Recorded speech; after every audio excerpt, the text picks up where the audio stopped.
எல்லாருக்கும் நமஸ்காரம். இன்னைக்கு நம்ம தசகம் 4ல் 14வது ஸ்லோகம் பார்க்க போறோம்.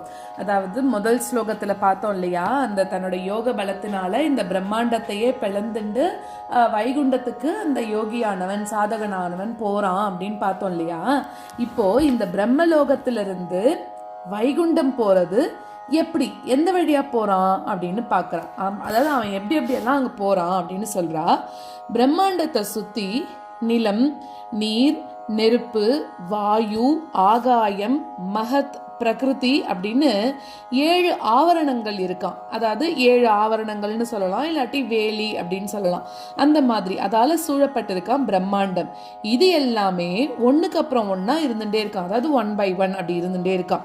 இதை தான் நம்ம சப்த ஆவரணங்கள் அப்படின்னு சொல்லி சொல்கிறோம். ஒன்றுத்தையும் எல்லாத்துலேயும் அதை பகவான் இருக்கார் நம்ம சொல்கிறோம் இல்லையா. எல்லாத்துலேயும் பெருமாள் உங்கள்கிட்டையும் இருக்கார், என்கிட்டையும் இருக்கார் அப்படின்னு. அந்த மாதிரி அந்த 7 ஆவரணங்கள் ஒன்னொன்னுத்திலையும் பெருமாளே இருக்கிறதா நினைச்சுண்டு எல்லாத்துலேயும் அந்த பகவானையே பார்த்துண்டு அது எல்லாத்தையும் கடந்து கடைசியாக உன்பதமான அந்த வைகுண்டத்துக்கு அந்த யோகியானவன் வரானாம். பிரம்மாண்டத்துல 7 சுற்றுகள் இருக்கு. ஆனா வைகுண்டத்துக்கு அந்த மாதிரி எந்த லிமிட்ஸும் கிடையாது. வித்தவுட் எனி லிமிட்ஸ் இருக்கிறது தான் வைகுண்டம். நல்ல பறந்து எவ்வளோ அளவு அப்படின்னே நம்மளால சொல்ல முடியாது, அவ்வளோ பெருசு அந்த வைகுண்டம். அந்த வைகுண்டத்துக்கு அடையறான் அப்படிங்கிறது தான் 14வது ஸ்லோகமாக இருக்கு. தஸ்யச்ச க்ஷிதிபய மகோநில த்யோமஹத் பிரகிருதி சப்தகாவ்ருதிஹி தத்ததாத்ம கதயா விஷன்சுகி யாதி தே பதமனாவ்ருதம் விபோ.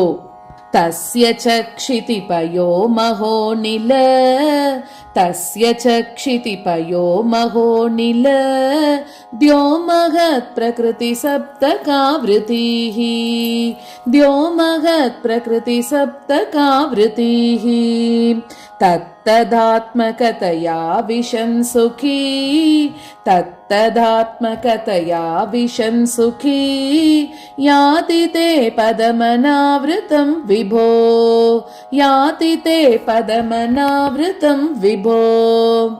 தஸ்ய சக்ஷிதிபயோ மகோநில த்யோமஹத் பிரகிருதி சப்தகாவ்ருதிஹி தத்ததாத்மகதயா விஷன்சுகி யாதி தே பதமனாவ்ருதம் விபோ.